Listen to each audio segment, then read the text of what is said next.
একটা সময় মনে হচ্ছিল এবার বুঝি শেষ, ইংল্যান্ডের দেয়ালে আটকে গেছে আর্জেন্টিনা। কিন্তু ফুটবল যদি অলৌকিকতার নাম হয় তাহলে তার আরেকটি নাম আর্জেন্টিনা, আর সেই অলৌকিকতার পরিচালক লিওনেল মেসি।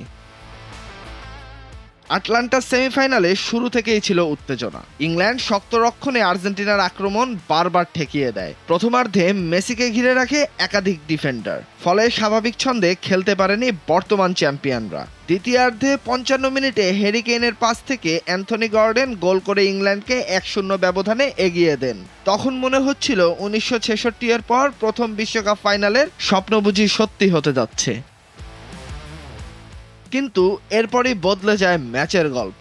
পিছিয়ে পড়েও হাল ছাড়েনি আর্জেন্টিনা, একের পর এক আক্রমণে চাপে ফেলে ইংল্যান্ডকে। মেসি নিচে নেমে বল বিলি করেছেন, মাঝমাঠ নিয়ন্ত্রণ করেছেন, আর পুরো দল যেন নতুন প্রাণ ফিরে পায়। 85 মিনিটে মেসির তৈরি করা আক্রমণ থেকে এনজো ফার্নান্দেজ দুর্দান্ত শটে সমতা ফেরান। পুরো স্টেডিয়াম তখন আর্জেন্টিনার নামে গর্জে ওঠে। সমতা ফিরেই থামেনি আলবিসেলেস তারা। যোগ করা সময়ে 92 মিনিটে আবারও জাদু দেখান মেসি। তার নিখুঁত পাস থেকে বদলি নেমে লাউতারো মার্টিনেজ হেডে জড়িয়ে দেন জয়ের গোল। মাত্র 7 মিনিটের ঝড়ে 0-1 থেকে 2-1 ইংল্যান্ডের স্বপ্ন ভেঙে আবারও বিশ্বকাপের ফাইনালে উঠে যায় আর্জেন্টিনা। এই বিশ্বকাপে এটি প্রথম নয়।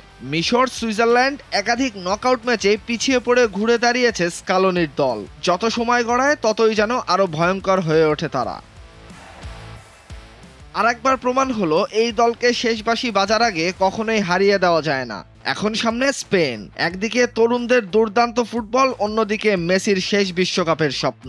বাংলাদেশের কোটি কোটি আর্জেন্টিনা সমর্থকের অপেক্ষা এখন আর মাত্র একটি ম্যাচ, আর সেই ম্যাচ জিতলেই মেসির হাতে উঠতে পারে ইতিহাসের আরেকটি বিশ্বকাপ ট্রফি। তাহসিনুল বাকি ফাহিম, ভোরের কাগজ।